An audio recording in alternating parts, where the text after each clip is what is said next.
Most home buyers don't lose to the market. They lose to their emotions. Making emotional decisions when buying property can steal your time, money, and clarity. Today, let's cut through the noise. Welcome to Money Shape Up. I'm Dr. Linda Hamilton, author of Pay It in 5.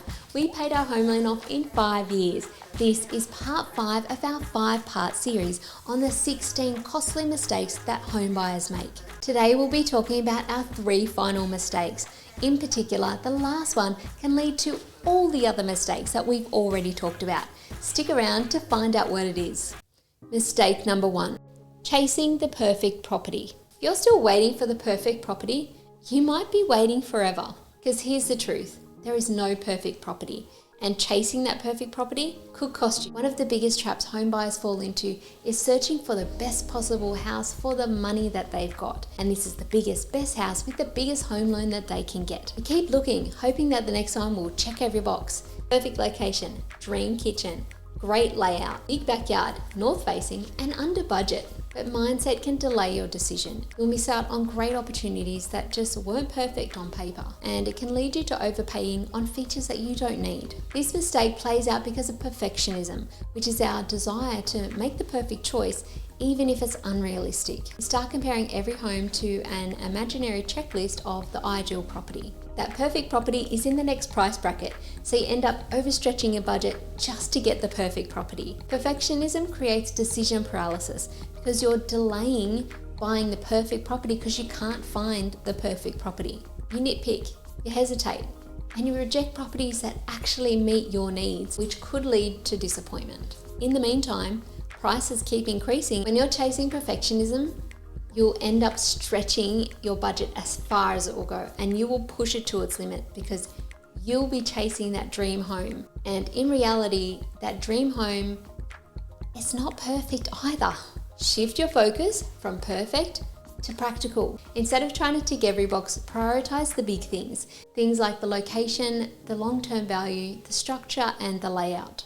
Trade-offs are normal. A good enough property in a great location beats the perfect property in the wrong location. Buying a property, and particularly a first home, is not about perfectionism. When you're buying property, you're buying somebody else's issues. There's no such thing as a perfect property.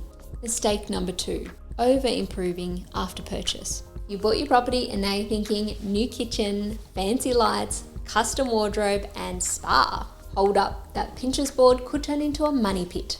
Easy to get caught up in the excitement of a new purchase. You finally have a property that's yours and you're thinking upgrade, upgrade, upgrade. But here's the trap. Taking on too many upgrades for a property that you're not going to live in forever could backfire.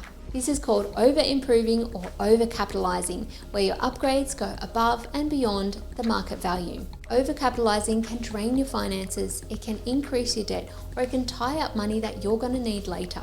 Not all upgrades are created equal. Some upgrades do add value, but others leave you out of pocket. Over-improving is often driven by 2 psychological traps: the projection bias and the IKEA effect. The projection bias is our tendency to assume that what we love and what we want is what other people love and what other people want. And the IKEA effect is our tendency to overvalue the things that we've designed or we've built, even if they don't add much value. Before you start renovating everything, take a step back. Think about the upgrades you're planning. Budget for upgrades that improve livability and improve the long-term value of your property. And ask yourself, would other buyers value the upgrades? Sometimes small updates go further than a full refurb and a full remodel. So think about what you're upgrading and think about the value that it's going to add to your property rather than just fixing everything. You don't need a perfect house. Be strategic and smart about where you're putting your upgrades and think about your long-term future. And mistake number 3, letting emotions drive the purchase. It feels perfect. You make an offer, but later the regret hits you harder than the mortgage repayments. One of the most common and costly mistakes is letting your emotions drive your purchase. When buying property, particularly a first home, it's easy for emotions to take over, and these emotions can become your biggest threat. You walk into a beautifully styled home, the sun hits just right, and your heart flutters. And then all the red flags disappear. You fall in love with the property. And this blinds you from seeing the financial risk of taking on such a big mortgage. This mistake is driven by a psychological shortcut known as affect heuristic. It happens when you let emotions overtake and guide your decision to buy more than you use your logic. And this happens often in property buying. You find a property and it looks good and it feels good, and your brain is telling you, yes, this is it, this is meant to be, even if it's not. When you let emotions take over, you might overbid in a hot market. You might ignore red flags or deal-breaking flaws that you wouldn't have otherwise missed. You might stretch your budget too far, and you might not even realise until you're locked in and it's too late. This one mistake is the most dangerous because it can trigger many of the other 15 mistakes we talked about. If you want to learn how to take the emotion out of buying without losing the joy of the journey, I have a free masterclass on strategic buying just for you. There's a link in the description. You don't have to be a cold-hearted robot to make smart property decisions. What you need is a good plan and the courage to walk away when the numbers don't stack up.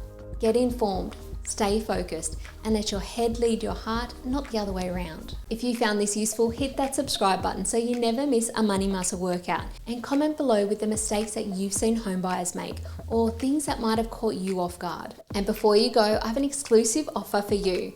I launch Money Shape Up in 2025, and each month in 2025, I'm giving away a free copy of my book, Paid in 5. If you'd like to win a copy, click the link in the description. Happy house hunting and see you in the next one.